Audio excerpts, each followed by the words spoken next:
네, 시청자 여러분 안녕하십니까? 뉴스타트 2부 시작합니다. 이재명 정부 초반 지지율이 급락했다는 여론조사 결과가 잇따라 나오고 있습니다. 여러 이유가 있겠죠.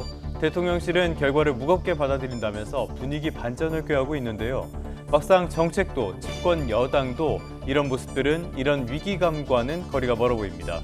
이런 가운데 오늘 국민의힘 신임 지도부를 선출하는 전당대회가 열립니다. 당권 레이스 내내 찬탄 대 반탄 싸움에 밀려 쇄신과 개혁 논의는 뒷전이 됐는데요. 오늘 결론이 나올지 아니면 결선까지 가게 될지도 관심사입니다. 전국 상황은 잠시 뒤에 자세하게 전해드리겠습니다. 그럼 이 시각 주요 뉴스부터 살펴보겠습니다. 이재명 대통령이 일본군 위안부 피해자 문제와 관련한 이전 정부의 합의를 유지하겠다는 뜻을 밝혔습니다. 한국 국민으로서 받아들이기 힘들지만 국가 간 약속을 뒤집는 건 바람직하지 않다며 일본 측의 진심 어린 위로가 중요하다고 강조했습니다. 비상계엄 관련 내란 외환 의혹을 수사하는 특검이 오늘 한덕수 전 국무총리를 다시 소환합니다. 김건희 씨에게 금품을 전달하며 각종 통일교 현안을 청탁했다는 의혹을 받는 건진법사 전성배 씨는 구속됐습니다. 더불어민주당이 검찰 수사권과 기소권 분리를 핵심으로 하는 정부조직법 개정안을 다음 달 말 국회 본회의에서 처리할 예정입니다. 정청래 대표는 추석 귀환길 뉴스에서 검찰청 폐지 소식을 전할 수 있게 최선을 다하겠다고 강조했습니다. 국민의힘 새 지도부를 선출하는 전당대회가 오늘 열립니다. 당대표 선거 과반 득표자가 없으면 1, 2위 후보가 결선을 치러 오는 26일 최종 승자가 결정됩니다. 첫 소식입니다. 이재명 대통령이 한일 정상회담을 앞두고 일본 언론과 인터뷰를 진행했습니다. 이 자리에서 일본군 위안부 피해자 문제에 대한 이전 정부의 합의를 유지하겠다는 뜻을 밝혔습니다. 한국 국민으로서 받아들이기 힘들지만 국가 간의 약속을 뒤집는 건 바람직하지 않다며 일본 측의 진심 어린 위로가 중요하다고 강조했습니다. 강진원 기자입니다. 오는 23일 취임 이후 처음으로 일본을 방문하는 이재명 대통령이 일본 유력지의 양국 간 주요 현안에 대한 생각을 밝혔습니다. 이시바 일본 총리와의 두 번째 한일 정상회담을 앞두고 요미우리 신문과 인터뷰를 진행한 겁니다. 이 대통령은 일본군 위안부와 강제동원 피해자 관련 질문에 국가로서 약속을 뒤집는 건 바람직하지 않다며 이전 정부의 합의를 지키겠다는 의사를 표명했습니다. 지난 2015년 박근혜 정부 당시 한일 양국은 피해자 지원을 위한 일본 정부 예산 10억엔 출연과 위안부 문제의 최종적, 불가역적 해결을 뼈대로 한 합의문을 발표했습니다. 이 대통령은 한국 국민으로서 매우 받아들이기 힘든 내용이지만 국가 간 신뢰와 정책의 일관성 또한 중요한 원칙이라고 설명했습니다. 경제적 문제이기 전에 감정의 문제인 만큼 진심 어린 위로가 중요하다며 사실상 일본 측의 성의 있는 자세를 촉구했습니다. 대통령실 고위 관계자는 YTN에 과거를 직시하면서 미래를 지향하겠다는 이재명 대통령의 대일 정책 기조와 맥이 닿아 있다고 구현했습니다. 일본 정부가 과거의 아픈 역사를 직시하고 양국 간 신뢰가 훼손되지 않게 노력해 줄 것으로 기대합니다. 북핵 위협이 갈수록 고조되는 가운데 동결, 축소, 비핵화라는 3단계 북핵 해법도 처음으로 공식 언급했습니다. 긴밀한 한미 공조와 남북 대화를 통해 여건을 만들어가겠다는 구상을 공개적으로 밝힌 겁니다. 완전하고 즉각적인 비핵화가 현실적으로 어려운 상황에서 북한과 협상의 물꼬를 트기 위한 고민의 결과로 해석되는데 일각에선 북한의 핵 보유를 인정하는 결과로 이어질 수 있다는 우려도 나옵니다. 이 대통령은 이 밖에 한중 관계에 대해선 경쟁과 협력, 대결과 대립적인 측면이 함께 존재한다며 지리적, 경제적으로 뗄 수 없는 가까운 존재인 만큼 다양한 측면을 고려해 관리해야 한다고 강조했습니다. YTN 강준원입니다. 이시바 시게루 일본 총리의 측근으로 총리 보좌관을 맡고 있는 나가시마 아키히사 한일의원연맹 간사장은 한일 관계가 정말 중요한 시기에 와 있다며 역사적인 전환점에 서 있다고 생각한다고 말했습니다. 나가시마 간사장은 어제 도쿄 참의원 의원회관에서 열린 한일의원연맹 합동간사회의에서 인사말을 통해 이재명 대통령의 일본 방문을 화제로 꺼내면서 이같이 밝혔습니다. 나가시마 간사장은 요미우리 신문을 들여다보이면서 역사 문제도 중요하지만 미래지향적인 일본 관계를 구축하고 싶다는 이 대통령의 마음이 담긴 인터뷰라고 말하고 깊은 감명을 받았다고 밝혔습니다. 이에 대해서 더불어민주당 의원인 민홍철 한일의원연맹 간사장은 이 대통령의 견해를 긍정적으로 환영해줘 감사하다며 이번 한일 정상회담이 김대중 오부치 공동선언을 넘어 새로운 한일 관계의 파트너십이 설정되는 계기가 되길 희망한다고 화답했습니다. 조현 외교부 장관이 한미 정상회담 준비를 이유로 앞서 열리는 한일 정상회담에 배석하지 않기로 하고 미리 미국으로 출국해 배경에 관심이 쏠립니다. 외교부 관계자는 조 장관이 어제 오후 한미 정상회담의 준비를 위해 인천공항을 통해 미국으로 출국했다고 밝혔습니다. 그러면서 이번 이재명 대통령의 방미가 한미 양국 새 정부 출범 첫 번째 정상회담이라는 의미와 또 무게감을 감안해서 보다 면밀하고 철저한 준비를 위해 직접 현장에서 미국 측과 최종 점검을 할 예정이라고 설명했습니다. 정부가 사용 후 해결료 재처리와 고농축 우라늄 생산을 금지하고 있는 한미 원자력 협정에 대한 개정을 추진하고 있는 것으로 전해졌습니다. 이번 한미 정상회담에서도 의제로 포함돼서 관련 논의가 이루어질 가능성이 커 보입니다. 홍선기 기자가 보도합니다. 한미 양국은 최근 원자력 협정 개정 논의에 착수한 것으로 전해졌습니다. 현행 한미 원자력 협정 시한은 2035년까지지만 우리 정부가 적극적으로 개정을 요구하고 있는 것으로 알려졌습니다. 네, 정부는 한미 간 원자력의 평화적 이용에 관한 협력을 강화시켜 나가기 위해 노력해 오고 있습니다. 현재로서는 이러한 구체적 협력 강화 방안과 관련해서 밝힐 내용이 없음을 양해해 주시기 바랍니다. 우리가 협정 개정을 요구하는 가장 큰 이유는 원전 가동 후 나오는 사용 후 해결료 재처리와 우라늄 농축 문제 때문입니다. 지난 2015년 개정된 협정은 연구 목적으로만 사용 후 해결료 재처리를 가능하도록 하고 20% 미만 저농축 우라늄만 생산할 수 있도록 했습니다. 그러나 지금 상태로는 사용 후 해결료 저장 시설이 2030년 이후 포화 상태가 될 것이라는 이유 등으로 개정 필요성이 꾸준히 제기되어 왔습니다. 조현 외교부 장관도 최근 협정 개정 필요성을 명확하게 밝혔습니다. 장관께서도 한미 정상회담 또는 어떤 방식이든지 사용 후 해결료 재처리와 관련한 핵의 평화적 핵 이용 권한을 우리가 확대를 해야 된다라고 하는 거에 동의하시지요? 네, 그렇습니다.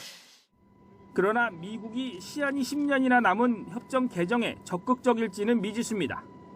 특히 고농축 우라늄이나 플루토늄은 핵무기를 만들 재료나 수단이 되기 때문에 핵 잠재력으로 간주해 부정적일 것이라는 견해가 많습니다. 정부는 국방비 증액 등 미국에 양보할 부분과 관련해 원자력 협정 개정을 강하게 요구한다는 전략을 세우고 준비하고 있는 것으로 알려져 성과를 낼 수 있을지 주목됩니다. YTN 홍성기입니다.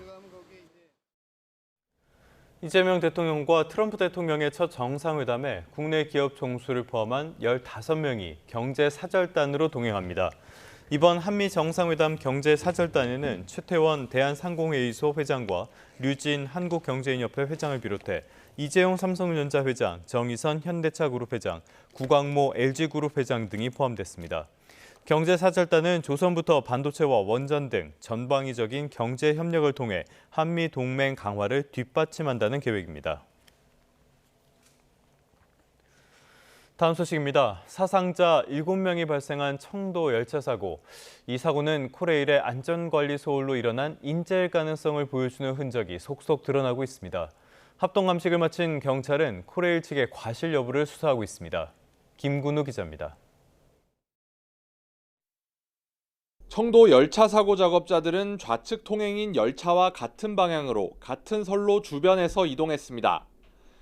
원칙적으로 선로에서 이동할 때는 열차가 오는 방향을 마주보고 이동해야 합니다. 그런데 작업자들은 열차 진로를 등지고 걸어야 했고 결국 사고로 이어졌습니다.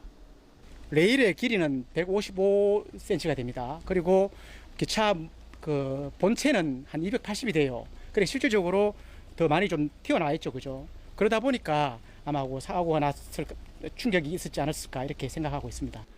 기본 안전 수칙조차 지키지 않은 상황에 애초 작업 계획부터가 날림이었다는 지적이 나옵니다.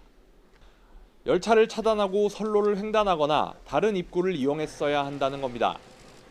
여기에 올해부터 선로 작업자가 모두 휴대하기로 했던 열차 경보 앱도 7명 중 4명에게만 지급됐습니다. 그마저도 오류가 너무 많아 사고를 피하는 데는 별다른 효과가 없었습니다. 애초에 이제 작업 계획이나 이런 게 총체적으로 저희는 좀 부실하다고 보는 거예요. 이런 거였으면 이제 차단 작업으로 하던지 했어야 되는데, 아니면 하지 말았어야 되는데. 경찰은 작업 계획서를 확보해 코레일 측이 안전 문제를 충분히 고려했는지 들여다보고 있습니다. 작업자들의 이동 방향과 경보 앱 문제는 물론 현장에 피할 공간이 있었는지와 기관사 과실은 없는지 등이 조사 대상입니다. 전담수사팀은 이번 주 중 숨진 작업자 2명에 대한 부검을 마무리하고 병원 치료 중인 부상자들은 건강이 회복되는 대로 조사해 사건 경위를 확인할 계획입니다. YTN 김근우입니다. 김윤덕 국토교통부 장관은 이번 사고와 관련해 이재명 대통령이 조사를 철저히 하라는 지시를 내렸다고 설명했습니다. 한문희 코레일 사장은 사고의 책임을 지고 사의를 표명했습니다. 최도희 기자입니다. 국회 국토교통위원회 전체 회의에 출석한 김윤덕 국토교통부 장관은 청도 열차 사고와 관련해 조사 결과에 따라 엄중히 조치하겠다고 말했습니다.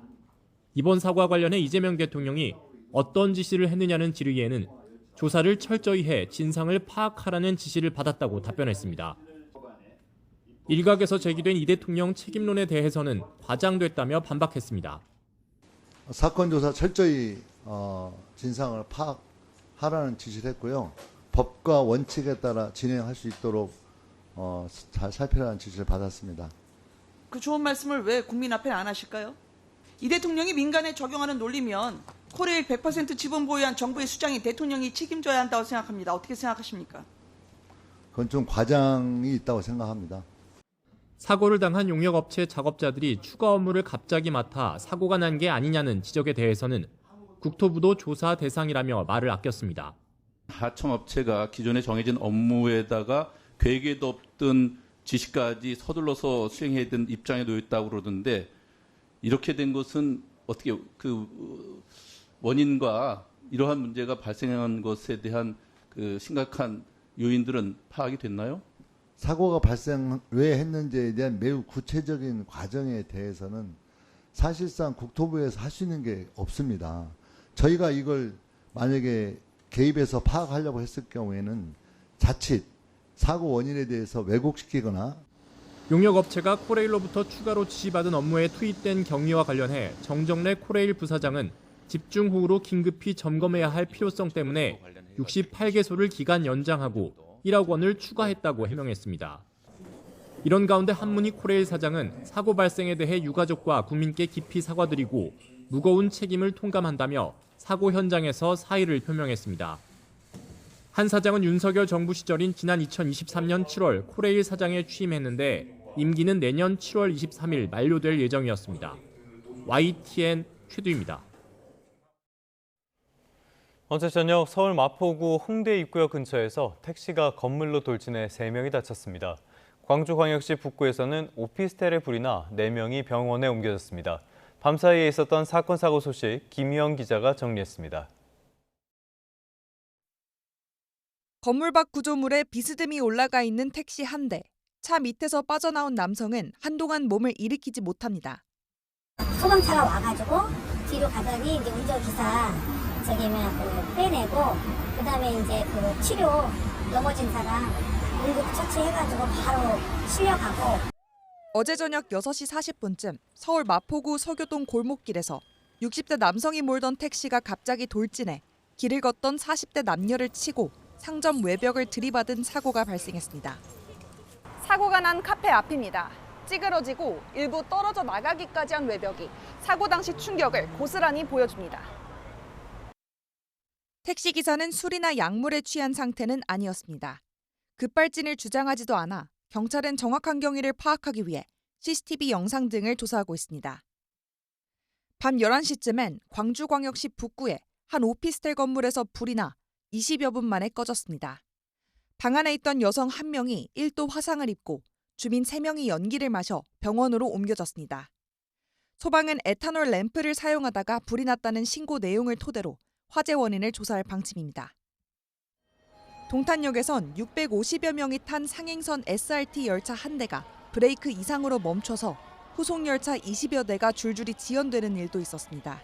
운영사 SR은 불편을 겪은 승객들에게 보상할 계획입니다.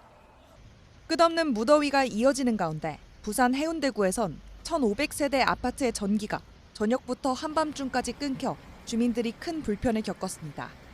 YTN 김희영입니다.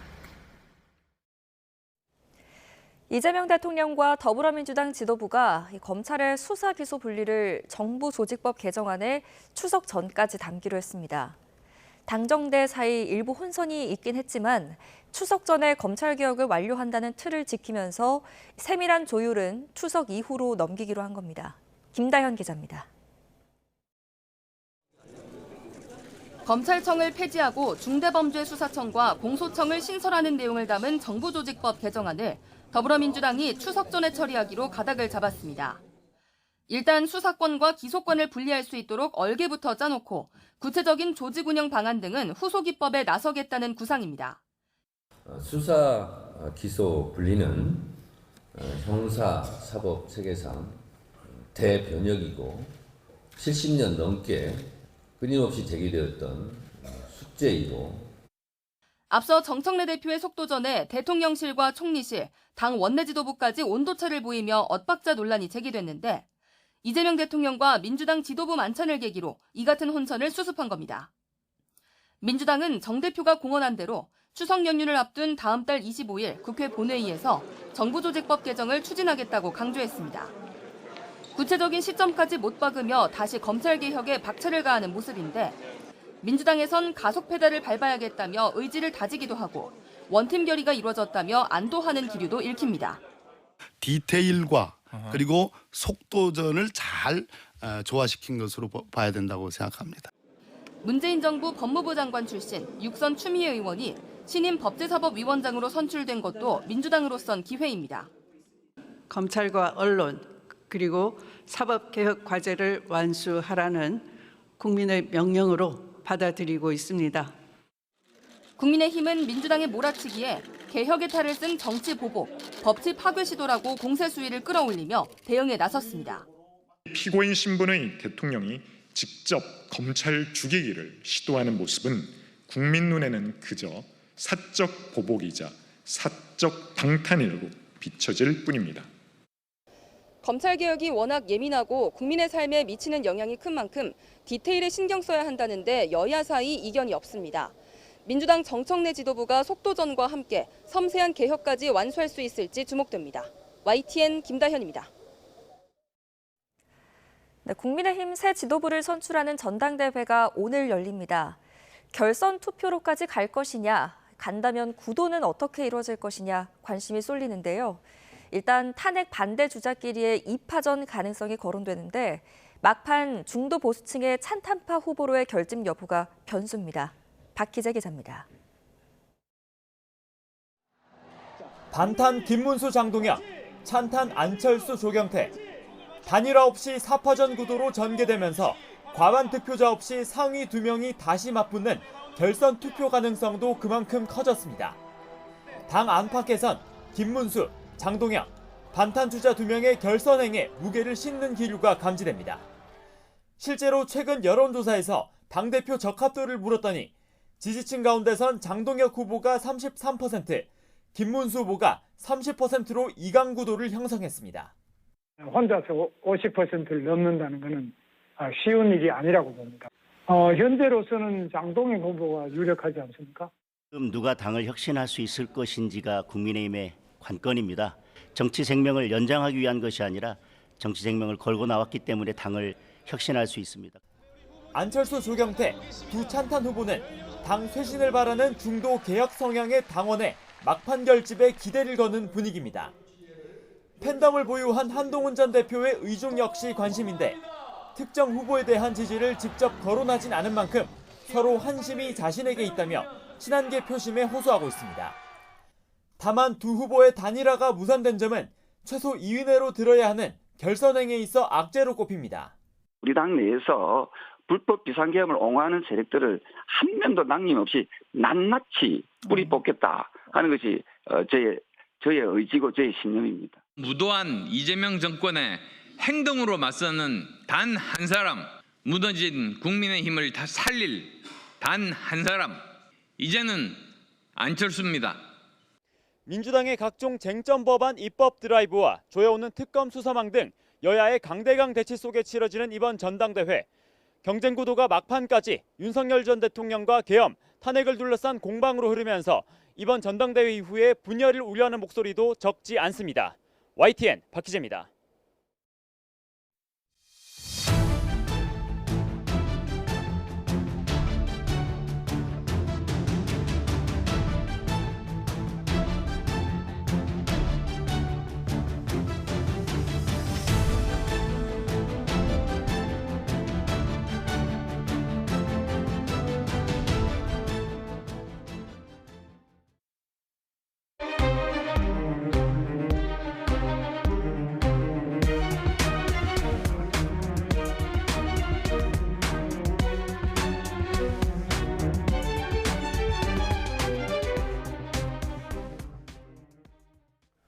네, 특검 수사 상황 살펴보겠습니다. 내란 특검팀이 오늘 한덕수 전 국무총리를 피의자 신분으로 다시 불러 조사합니다. 지난달 2일과 지난 19일에 이은 세 번째 조사입니다. 특검은 한 전 총리가 지난해 윤석열 전 대통령의 비상계엄 선포 이후 사후 계엄 선포문이 작성됐다가 폐기된 과정에 관여했는지 등을 따져 물을 것으로 보입니다. 특검은 한 전 총리에 대해 구속영장을 청구하는 쪽에 무게를 두고 수사를 진행하고 있습니다. 내란 특검팀이 국회 사무처에 대한 강제 수사를 벌이면서 국민의힘 추경호 전 원내대표를 피의자로 적시했습니다. 특검팀은 압수물 분석을 마치는 대로 계엄 해제 표결을 방해했다는 의혹을 받는 추 전 원내대표를 소환할 것으로 보입니다. 김철희 기자가 취재했습니다. 계엄 해제 표결 방해 의혹을 수사하는 조은석 특별검사팀이 국회 사무처에 대한 강제 수사에 착수했습니다. 압수수색 과정에서 수사관들은 국회 본청에 설치된 CCTV 자료 등을 확보한 거로 알려졌습니다. 그런데 특검이 압수수색 영장에 국민의힘 추경호 전 원내대표를 유일한 피의자로 적시한 거로 파악됐습니다. 추 전 원내대표는 비상계엄 당일 소속 의원들을 국회가 아닌 당사로 불러 모으거나 우원식 국회의장에게 본회의 시간을 미뤄달라고 요청해 계엄 해제를 방해했다는 의혹을 받고 있습니다. 계엄 선포 이후 한덕수 전 총리나 윤석열 전 대통령과 잇따라 통화한 사실도 드러났지만 추 전 원내대표는 일관되게 혐의를 부인하고 있습니다. 의원들을 당사로 소집한 건 국회 출입이 통제됐기 때문이고 본회의 연기를 요청한 것 역시 의원을 더 모으기 위해서였단 겁니다. 물리적으로 저희들이 넘어올 수 있는 여러 상황이 되면은 이 본회의 이 표결과 관련된 절차를 진행해 달라고. 특검은 주장의 신빙성을 검증하기 위해 우원식 국회의장과 김민기 국회 사무총장 등을 차례로 부르며 수사를 이어왔습니다. 앞서 사실관계가 어느 정도 확정되면 피의자들을 소환할 예정이라고 밝혔던 만큼 압수물 분석이 끝나는 대로 추 전 원내대표에 대한 소환 조사가 이어질 거란 전망이 나옵니다. YTN 김철입니다. 김건희 특검팀은 김건희 씨를 구속 뒤 세 번째로 불러 조서 열람 시간 포함 4시간 동안 조사했습니다. 특검은 어제 오후 2시 10분쯤부터 김 씨를 불러 오후 6시 20분쯤까지 건진법사 전성배 씨를 통한 통일교 청탁 의혹과 관련해 조사를 벌였습니다. 특검은 김 씨가 조사 시작부터 진술 거부권을 행사했다고 설명했습니다.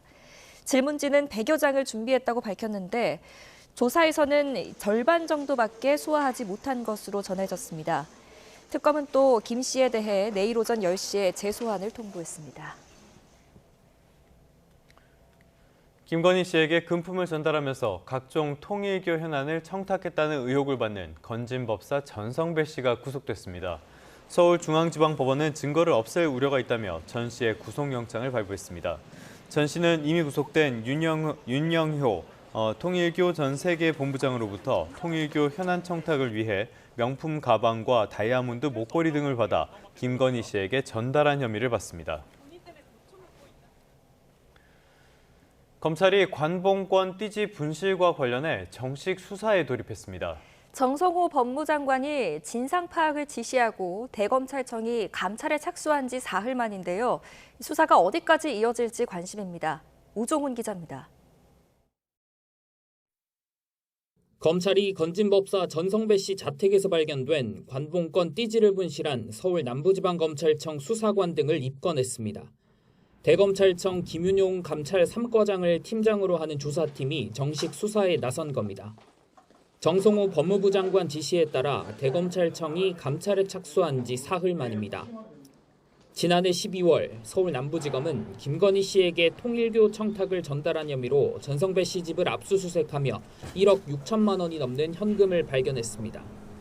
이 가운데 5천만 원은 한국은행이 밀봉한 관봉권이었는데 검찰이 띠지와 스티커를 분실한 겁니다.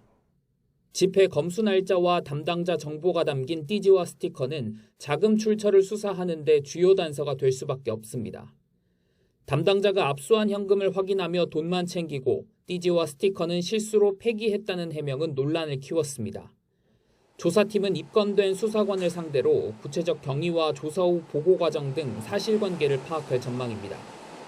또 이후엔 분실 사실을 확인한 뒤에도 아무런 후속 조치에 나서지 않은 신흥석 전 남부지검장 등 지휘부에 대한 수사로 확대될 가능성이 거론됩니다.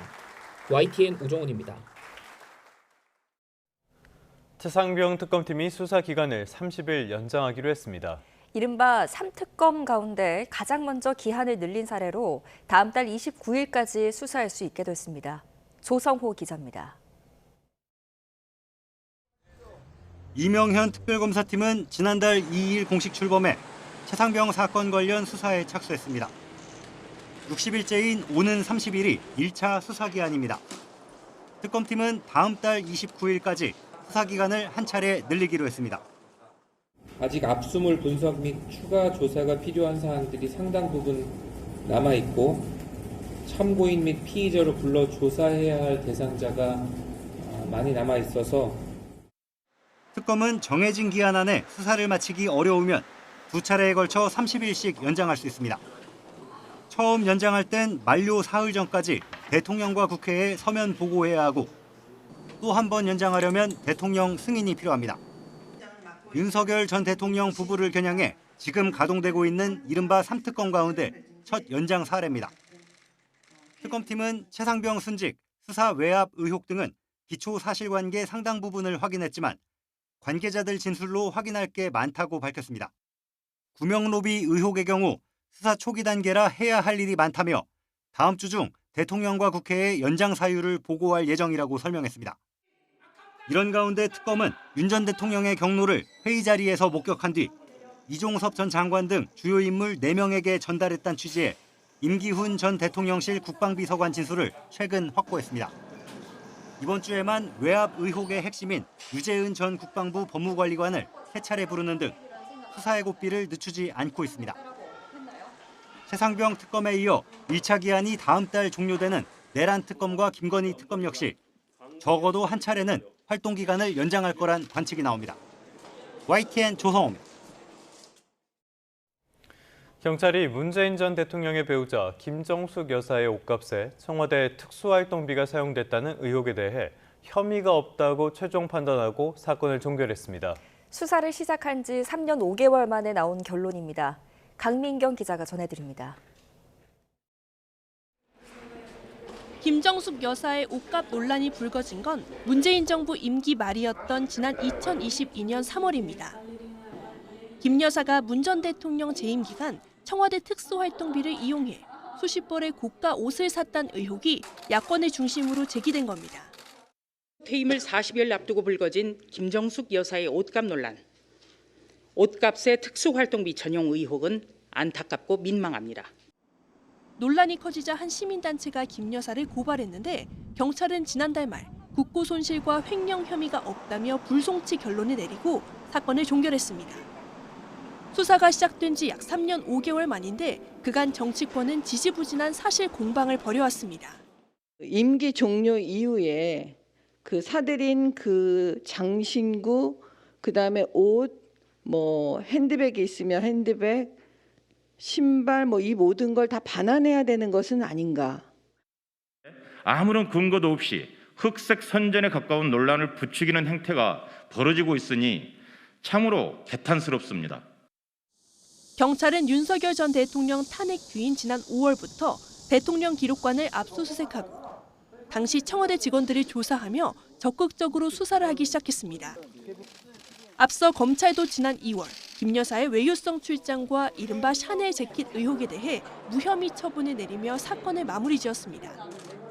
경찰의 이번 결론을 끝으로 김 여사의 특활비 사용 논란은 사실상 정리 수순에 들어갔다는 해석이 나옵니다. 민주당은 문재인 정권을 향했던 정치 보복의 칼날이 거짓이었다는 사실이 드러났다며 이제라도 진실이 확인돼 다행이란 입장을 밝혔습니다. YTN 강민경입니다. 네, 이번엔 경제 소식 살펴보겠습니다. 부동산 규제에서 외국인들이 제외돼 그동안 역차별 논란이 굉장히 컸죠. 결국 정부가 칼을 빼들었습니다. 외국인들은 앞으로 실거주 목적이 아니면 서울과 수도권 대부분 지역에서 주택을 구매할 수 없습니다. 차유정 기자입니다. 중국의 최대 해외 부동산 거래 사이트, 강남, 송파, 성동 등 수십억 대 서울 주요 지역 아파트들이 매물로 나와 있습니다. 한 외국인은 전액 예금으로 180억 원의 용산구의 한 아파트를 샀고 82억 원의 성북구 단독주택을 매입한 30대 외국인도 있습니다. 외국인들은 주로 해외 금융사를 통해 자금을 조달하는 만큼 별다른 규제 영향 없이 국내 주택을 사들입니다. 외국인들의 수도권 내 주택 거래는 2022년부터 연평균 26% 이상씩 증가하는 상황. 이런 외국인들의 부동산 구매가 서울 등 국내 집값을 자극하고 있다고 판단한 정부가 결국 칼을 빼들었습니다. 수도권 일부 지역을 외국인 토지거래 허가구역으로 지정했습니다. 대상은 서울시 전역과 인천시 중구, 연수구, 부평구 등 7개구, 경기도 수원, 성남, 과천, 용인 등 23개 시군입니다. 외국인들이 이 지역 주택을 구매하려면 2년 실거주를 전제로 지자체 허가를 받아야 합니다. 즉 전세를 낀 갭 투자가 아예 금지됩니다. 효력은 내년 8월 25일까지 1년으로 정부는 필요할 경우 기간 연장을 검토할 계획입니다. 국토부는 위반 사실이 확인되면 석 달 이내 기간을 정해 이행 명령을 내리고 강경 대응할 예정입니다. 실거주 의무를 위반한 외국인에 대해서는 이행 강제금을 부과하거나 위반 사항이 심각한 경우에는 허가 취소까지 할 계획입니다. 허가구역에서 주택을 매입하는 외국인은 해외에서 차입하거나 예금을 송금받을 경우 금융기관명과 금액을 자금조달계획서에 기재해 제출해야 합니다. 정부는 일부 국가들이 외국인의 토지 소유를 엄격히 제한하는 만큼 국제통상 차원에서 논란이 발생할 우려는 없다고 강조했습니다. YTN 차유정입니다. 지난 7일부터 15% 대미 상호관세가 적용됐지만 우리 수출은 아직 탄탄한 것으로 나타났습니다. 미국 수출은 빠졌지만 반도체와 자동차가 전체 실적을 튼튼하게 뒷받침했습니다. 박기환 기자가 보도합니다. 지난 7일부터 부과된 15%의 대미 상호관세 영향에도 우리 수출 증가세는 꺾이지 않았습니다. 8월 들어 20일까지 우리 수출액은 지난해 같은 기간보다 7.6% 늘어난 355억 달러를 기록했습니다. 조업 일수를 고려한 하루 평균 수출액은 24억 5천만 달러, 지난 4월과 5월 마이너스 수출을 기록한 뒤 3개월 연속 증가세를 유지했습니다. 특히 반도체와 자동차, 선박 수출이 크게 늘며 증가폭을 키웠습니다. 반도체 수출액은 1년 만에 30% 가까이 늘었고 자동차와 선박 수출도 20% 넘게 증가했습니다. 반면 50%의 품목관세를 받는 철강을 비롯한 석유 제품과 무선 통신기기는 모두 수출 규모가 줄었습니다. 작년 9월에서 12월까지가 125에서 145까지 올라가요. 증가율을 볼 때는 기저효과를 봐야 되기 때문에 이제 어떻게 보면 9월부터는 증가세 자체는 좀 내려갈 수 있는데 상호관세로 큰 타격이 예상된 미국 수출은 2.7% 감소하기는 했지만 뚜렷한 추이라고 보기는 아직 어렵다는 분석도 나왔습니다. 같은 기간 수입은 347억 달러로 무역 수지는 8억 달러 흑자를 기록했습니다. YTN 박견입니다. 올해 상반기 국내 은행이 15조 원에 가까운 단기 순이익을 냈습니다. 금융감독원이 발표한 2025년 상반기 국내 은행 영업 실적을 보면 상반기 단기 순이익은 14조 9천억 원으로 지난해 같은 기간보다 18.4%가 늘었습니다. 오늘의 주요 경제 일정입니다. 오늘 4대 금융그룹이 달러와 스테이블코인, 서클 발행사 대표와 잇따라 면담하고 코인 사업 협력 방안을 논의합니다. 4대 금융그룹은 달러와 스테이블코인의 국내 유통과 송금, 그리고 법제화가 진행 중인 원화 스테이블코인 발행 등의 부문에서 협력 방안을 논의할 것으로 보입니다. 김정관 산업통상자원부 장관이 오는 25일 예정된 한미 정상회담 선발대로 미국을 찾습니다. 김 장관은 오늘 미국으로 출국하는데요. 워싱턴 DC에서 하워드 러트닉 미 상무장관과 크리스 라이트 에너지부 장관 등 주요 인사를 잇따라 만나 반도체, 2차 전지, 원전 등 산업협력 방안의 의제를 조율할 것으로 보입니다. 한국소비자원이 증권사 애플리케이션 7개의 소비자 만족도를 조사해 결과를 발표했습니다. 종합 만족도에서 KB증권이 가장 높은 것으로 나타났고요. 애플리케이션을 선택할 때는 앱의 편의성, 디자인, 그리고 거래 수수료를 가장 중요하게 생각하는 것으로 조사됐습니다. 국토교통부는 하반기 도시재생 분야 신규 사업 공모에 들어갑니다. 이번에 공모하는 도시재생 사업은 총 4개 분야로 특화재생, 인정사업은 지난달 공모가 이뤄졌고 오늘부터 도시재생 혁신지구와 노후주거지 정비 지원 공모가 이뤄집니다.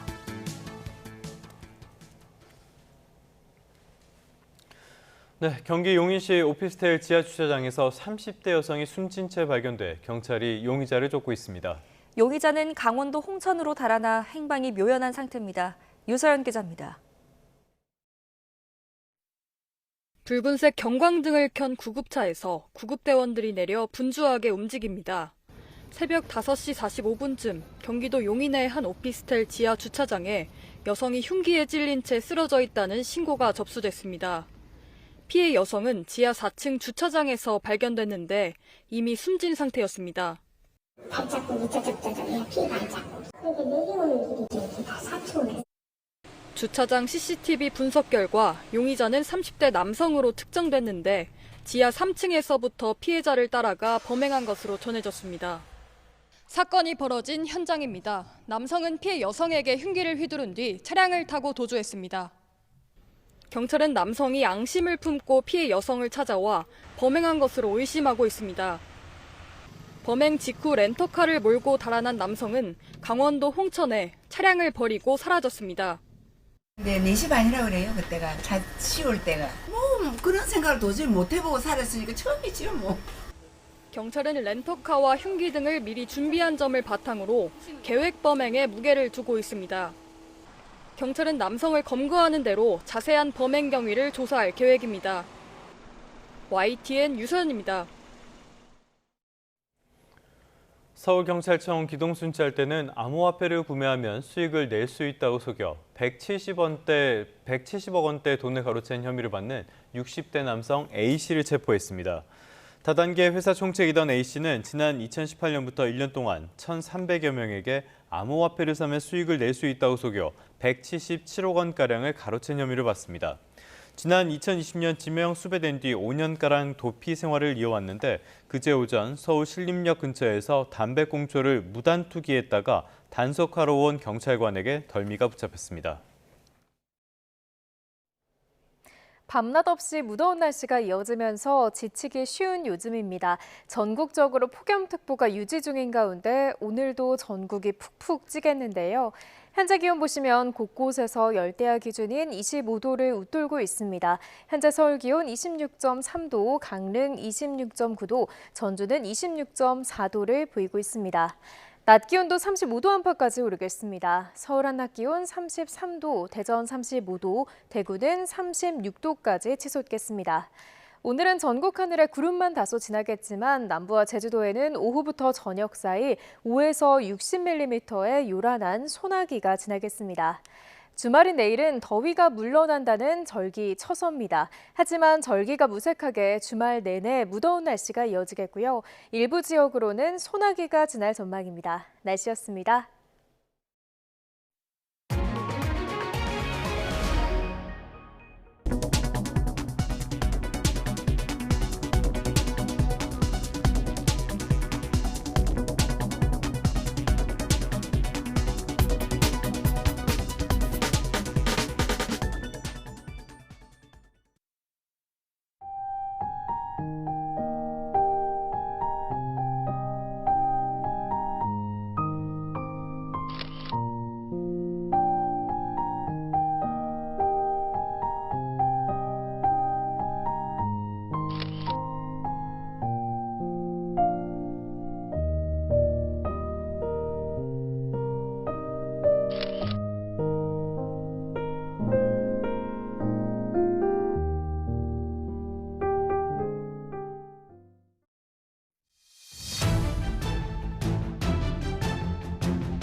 연일 산업재해가 발생하고 있습니다. 이번엔 전남 순천에 있는 레미콘 공장 탱크에서 직원 3명이 가스에 질식했습니다.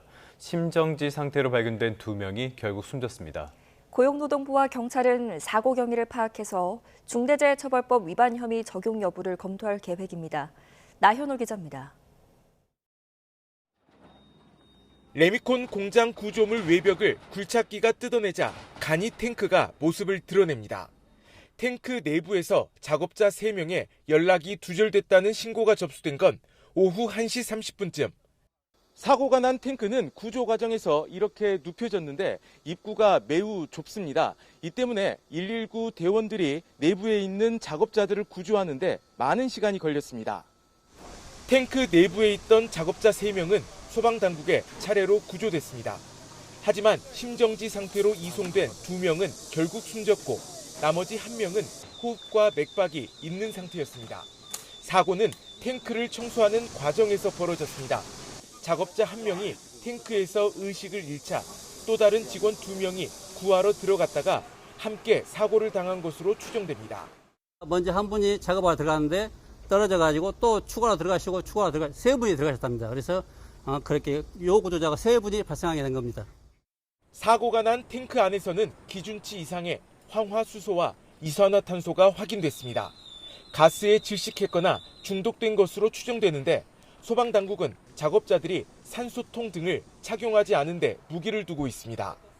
밀폐 공간에 대한 작업 준수사항들이 있습니다. 작업 계획서도 하고 거기에 대한 보호기구도 착용하고 그런 것들이 있는데 이런 사고가 좀 발생한 것에 대해서 유감으로 생각합니다. 고용노동부는 경찰과 함께 사고 경위를 조사한 뒤 중대재해처벌법 위반 혐의 적용 여부도 살필 계획입니다. YTN 나연호입니다. 올해 상반기에만 우리나라에서 산업재해로 287명이 목숨을 잃은 것으로 조사했습니다. 특히 건설업에서 사망자가 늘어났는데 규모가 작은 사업장에서 더 많은 노동자가 숨진 것으로 드러났습니다. 이문석 기자가 취재했습니다. 사업주의 안전보건 조치 미비로 우리 산업 현장에서 올 상반기에만 287명의 노동자가 숨졌습니다. 지난해 상반기와 비교해 산재 사망자는 9명 감소했지만 개선됐다고 보기는 어렵습니다. 우선 산재 사망 사고 건수가 지난해 상반기에 266건에서 올 상반기 278건으로 오히려 늘어났습니다. 특히 건설업에서 사고 사망자 138명이 발생해 지난해 같은 기간보다 8명 증가했습니다. 부산 기장군 건설 현장 화재나 세종 안성 고속도로 교량 붕괴 사고처럼 대형 사고 영향이 큰 거로 분석됐습니다. 또 건설업 경기 악화로 공사비 상승 압박이 커지면서 소규모 건설업체를 중심으로 안전관리가 취약해졌을 가능성이 제기됐습니다. 실제로 상반기에 공사금액 50억 원 미만 건설 사업장의 사망자는 84명으로 50억 원 이상 사업장 사망자 수보다 30명 더 많았습니다. 특히 50억 원 미만 건설 사업장 중에서도 사망자의 70%는 5억 원 미만 영세 사업장에서 발생해 사업체 규모가 작은 곳에서 더 많이 죽은 거로 나타났습니다. 또 취업자의 3.5%에 불과한 외국인 노동자가 전체 산재 사망자의 13% 넘는 비중을 차지해 상대적으로 위험에 더 노출된 현실을 드러냈습니다. 최근에 발생되고 있는 사망 사고를 보면은 이주 노동자, 그다음에 고령층 노동자들이 집중되고 있는 경향이 보입니다. 위험의 외주화, 위험의 이주화란 말도 있는데 그에 대해서 그동안에 정부가 부족한 점이 있고. 산업재해를 줄이기 위해 갖가지 안전 강화 대책이 나왔지만 현장에서 극적인 변화는 관찰되지 않았습니다. 산재와의 전쟁을 선포한 이재명 정부가 다음 달 내놓을 범부처 노동안전 종합대책에 얼마나 실효성 있는 방안이 담길지 주목됩니다. YTN 이문석입니다. 더운 날씨가 이어지고 있습니다. 더위가 물러난다는 절기 처서가 내일인데요. 한여름 같은 무더위는 쉽게 꺾이지 않을 전망입니다. 또 남해상에서 발생한 12호 태풍 닝닝은 세력이 약해져 일본에만 영향을 줄 것으로 보입니다. 정혜윤 기자입니다. 더위가 가시고 선선해진다는 절기 처서를 앞두고 있지만 올해도 처서 매직은 없을 것으로 보입니다. 무더위 강도가 주말인 처서를 기점으로 오히려 더 강화할 것으로 예보됐기 때문입니다. 기상청은 전국에 33도를 웃도는 폭염이 기승을 부리는 가운데 주말부터는 다시 일본 남동쪽에서부터 확장하는 북태평양 고기압과 중국에서부터 확장하는 티베트 고기압이 우리나라를 뒤덮을 것으로 내다봤습니다. 두 개의 뜨거운 뚜껑이 다시 한반도 상공 전체를 뒤덮으며 무더위 열기가 밤낮으로 쌓일 가능성이 큽니다. 서울 등 대부분 지역의 낮 체감 온도가 35도 이상 지속했고 밤사이 체감 온도는 30도에 육박해 초열대야 수준의 밤 더위가 우려됩니다. 우리나라 상공에 두터운 고기압과 덥고 습한 공기의 유입으로 주말까지도 폭염과 열대야는 지속 강화되겠습니다. 또 어제 오전 일본 규슈 서쪽 해상에서 발생한 12호 태풍 링링은 더 발달하지 못하고 약화한 채 일본 규슈 내륙을 통과할 것으로 보입니다. 따라서 우리나라는 태풍의 직접 영향을 받지 않겠습니다. 다만 제주도 남동쪽 해상으로 물결이 다소 높게 일겠고 태풍 수증기가 유입되는 제주도에는 강한 소나기 구름이 만들어지겠습니다. 또 내륙에서는 심한 무더위 속에 대기 불안정으로 국지성 소나기가 내릴 수 있어 야외 활동 시 주의가 필요합니다. YTN 정혜윤입니다. 이런 기후변화, 기후위기는 물가에도 직접 영향을 주고 있습니다. 지난해 금사과로 불렸던 사과 가격이 또 들썩이고 있고요. 채소 가격도 만만치가 않습니다. 시금치의 생산자 물가는 무려 171%나 올랐습니다. 오동건 기자가 취재했습니다. 사과를 장바구니에 담는 소비자들, 비싼 가격에 부담을 호소합니다. 작년보다도 굵기도 작고요. 작년보다 좀 비싼 것 같아요. 과일 잘 못 먹겠어요. 금사과로 불리며 지난해 급등했던 사과 가격이 다시 출렁이고 있습니다. 사과 10개 기준 소매 가격은 약 3만 5천 원으로 비쌌던 지난해와 비교해도 8.12%, 평년보다는 무려 15.2% 올랐습니다. 지난 3월 경북 지역의 대표 사과 주산지에서 대규모 산불이 발생한 여파가 큰 데다 최근 폭염과 폭우 등 이상기후로 작황도 좋지 않은 상황입니다. 한국농촌경제연구원은 8월 사과 출하량이 약 5.7% 감소할 것으로 예상했습니다.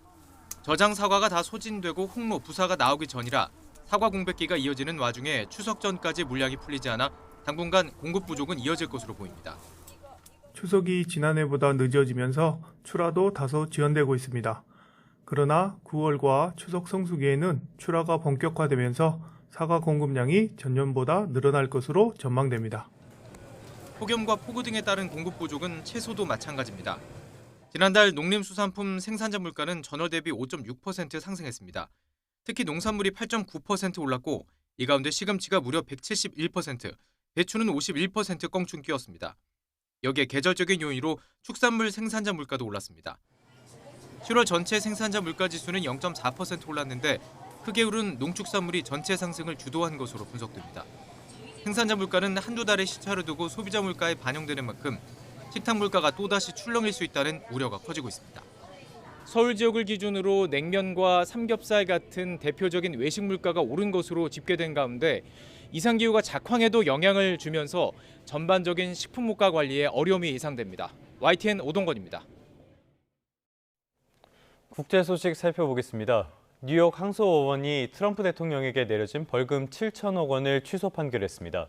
트럼프는 즉각 완벽한 승리라고 환영했는데 이것도 과장 내지는 거짓말이죠. 사기 대출 혐의에 대해서는 유죄가 인정됐습니다. 워싱턴에서 신윤정 특파원입니다. 트럼프 대통령은 3년 전 사기 대출 혐의로 제임스 뉴욕주 검찰총장으로부터 민사 소송을 당했습니다. The complaint demonstrates that Donald Trump falsely inflated his net worth by billions of dollars to unjustly enrich himself and to cheat the system, thereby cheating all of us. 1심 법원인 뉴욕 맨해튼 지방법원은 지난해 2월 트럼프 대통령에 대한 사기 대출 혐의를 인정해 3억 5,500만 달러 벌금을 선고했습니다. 트럼프 두 아들에도 각각 400만 달러 벌금을 부과했고 이자까지 더해진 벌금은 5억 달러, 우리 돈 7천억 원을 넘었습니다.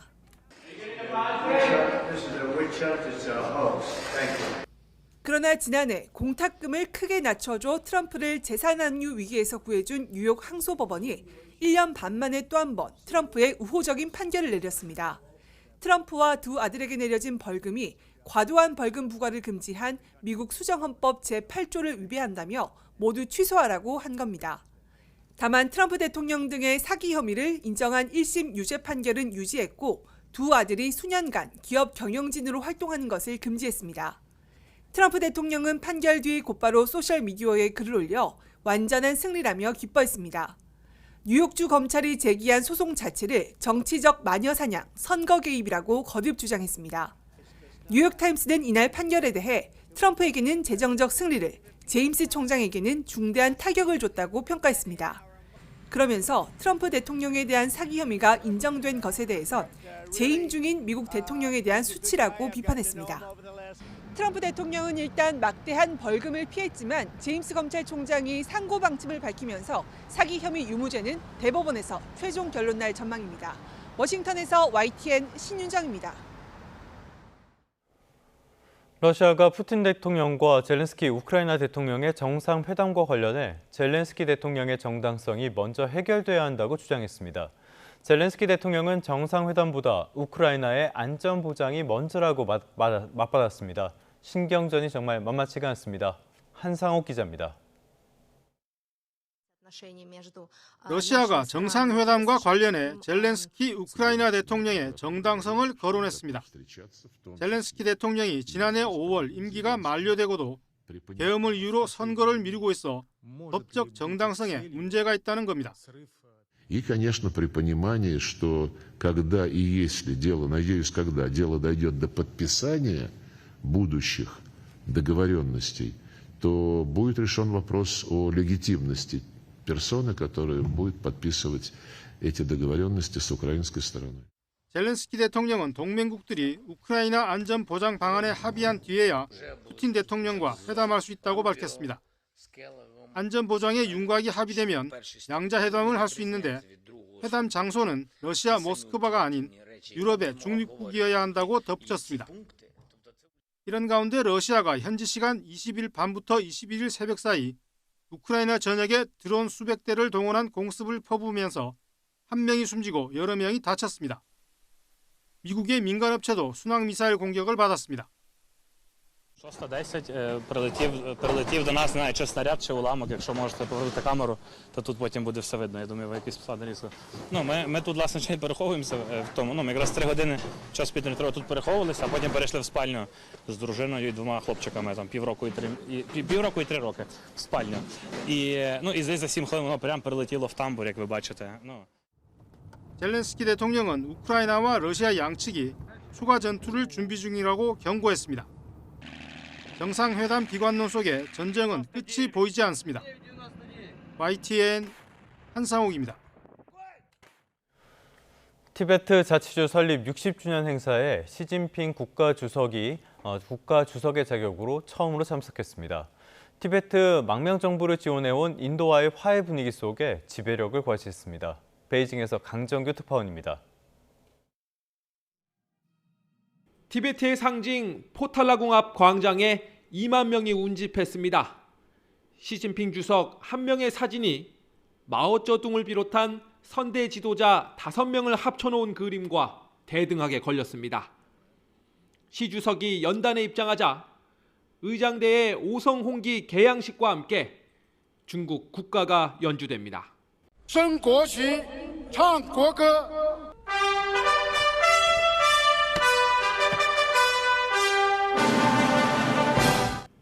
시장 자치구 설립 60주년 경축 대회는 관영 CCTV를 통해 중국 전역에 생중계됐습니다.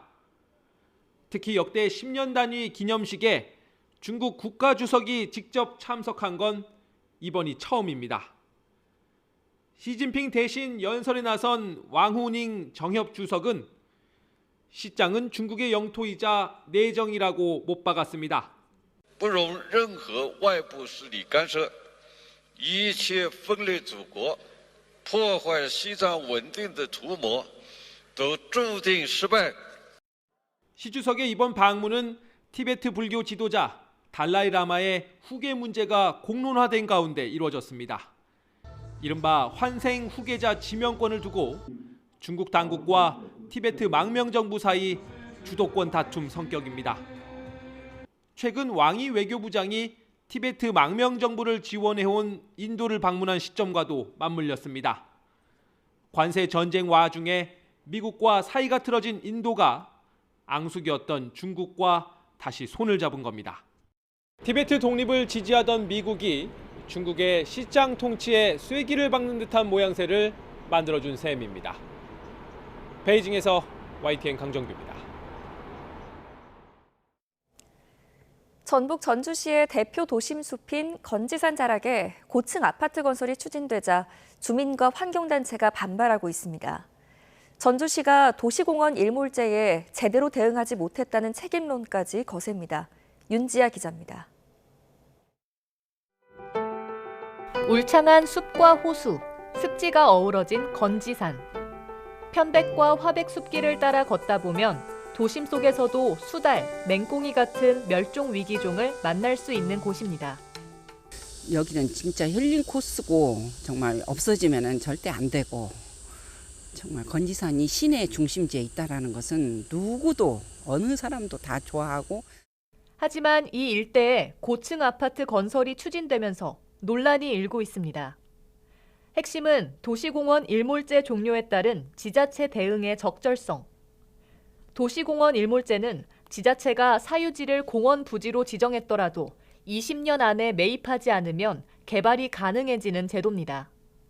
그런데 전주시가 재정 부담으로 일부 도시공원을 매입하지 못했고, 그래서 해당 부지에 공원을 일부 조성하는 대신 아파트를 짓는 민간 특례 사업이 시작된 겁니다. 어떻게든 걸 다 사들여야겠다는 생각을 하고 있었어요. 근데 이제 막상 사업을 하다 보니까 예산이 안 되고다 보니까. 그런데 이 부지를 소유한 농업법인이 민간공원 조성 특례사업 우선 협상 대상자 컨소시엄에 참여한 사실이 드러나자 경쟁 컨소시엄이 관련법 위반이라며 문제 삼고 있습니다. 또 해당 농업법인이 2017년 약 140억 원에 사들인 토지를 지난해 880억 원대에 되팔려 한 정황이 드러나 이른바 자전거래를 통한 땅값 부풀리기 의혹까지 받고 있습니다. 특정 사업자에게 막대한 이익을 안겨주는 땅개발, 특히 사업이라는 의혹까지 제기되고 있습니다.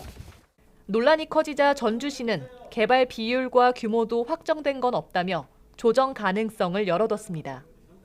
전주시는 막대한 예산 부담 속 민간 특례가 불가피했다는 입장입니다. 하지만 개발 허용 폭과 공익성은 여전히 쟁점인 상황. 시민들의 휴식처를 얼마나 지킬 수 있을지가 시험대에 올랐습니다. YTN 윤지아입니다. 국내 연구진이 초소형 로봇을 이용해서 소금쟁이가 수면 위로 이동하는 원리를 입증했습니다. 다리 끝에 부채꼴 구조가 로봇 추진력의 핵심인데요. 기존 수상 로봇보다 빠른 기동성을 보였습니다. 이성규 기자입니다. 소금쟁이를 닮은 무게 0.23g의 초소형 로봇입니다. 라고벨리아, 즉 부채다리 소금쟁이를 모사했는데 물 위에서 유연하고 민첩하게 움직입니다. 라고벨리아는 다리 끝에 부채꼴 구조를 순간적으로 펼치면서 거친 물살에서도 추진력을 얻는데 그동안 구체적인 작용 원리는 밝혀지지 않았습니다. 연구진은 21개 끈 형태의 인공털로 부채꼴 구조를 만들어 실제 라고벨리아와 같은 방식으로 작동하는 초소형 로봇을 제작했습니다. 연구 결과 끈 형태의 털이 물속에서 펼쳐져 큰 추진력을 얻고 물 위로 들리면 순간적으로 잡혀 표면 장력 저항을 줄인다는 점이 입증됐습니다. 펼쳐지려는 탄성력. 그 다음에 뺄 때는 우리가 아까 봤던 그 표면 장력이 있어요. 그래서 그 포스를 밸런스를 잘 맞추면 물에 들어가면 탄성력 때문에 펼쳐지고 빼면은 표면 장력 때문에 오므라드는. 이는 소금쟁이가 예측하기 어려운 환경에서 포식자 등에 빠르게 대응할 수 있는 핵심 원리입니다. 부채꼴 구조를 이용해 소금쟁이 로봇은 기존의 수상 로봇보다 더 빠른 기동성을 보였습니다. 연구진은 소금쟁이 로봇이 앞으로 수질 탐사나 수중 환경 모니터링, 재난 현장 수색 등에 응용될 것으로 기대했습니다. 이번 연구 성과는 세계적인 과학 저널 사이언스 표지 논문으로 실렸습니다. YTN 사이언스 이성규입니다. 영어 유치원으로 불리는 유아 영어 학원의 원생 입학 시험을 두고 사회적 비판이 커지자 학원 단체가 이를 전면 금지하는 지침을 만들었습니다. 한국학원총연합회 전국외국어교육협의회는 최근 회의를 통해 이른바 4세 고시, 7세 고시로 불리는 유아 영어 학원의 입학 시험을 시행하지 않기로 결의했다고 밝혔습니다. 또 실제로는 학원이면서도 유치원 명칭을 쓰는 일부 학원에 대해 다른 명칭을 사용하도록 지침을 내릴 예정입니다. 최근 일부 유아 영어 학원이 4세에서 7세 원생을 받을 때 입학 시험을 치르게 해 조기 사교육을 심화한다는 비판이 나왔고 서울시 교육청 특별점검에서 유아 사교육업체 11곳이 입학 시험을 치르다 적발됐습니다. 한국 문화에 대한 세계적인 관심이 높아지는 가운데 올해 국립중앙박물관을 찾은 관람객이 400만 명을 넘어선 것으로 나타났습니다. 국립중앙박물관에 따르면 지난 1월부터 이달 20일까지 관람객은 총 407만 3,006명으로 지난해 같은 기간 방문자 수인 233만여 명보다 1.7배가 늘었습니다.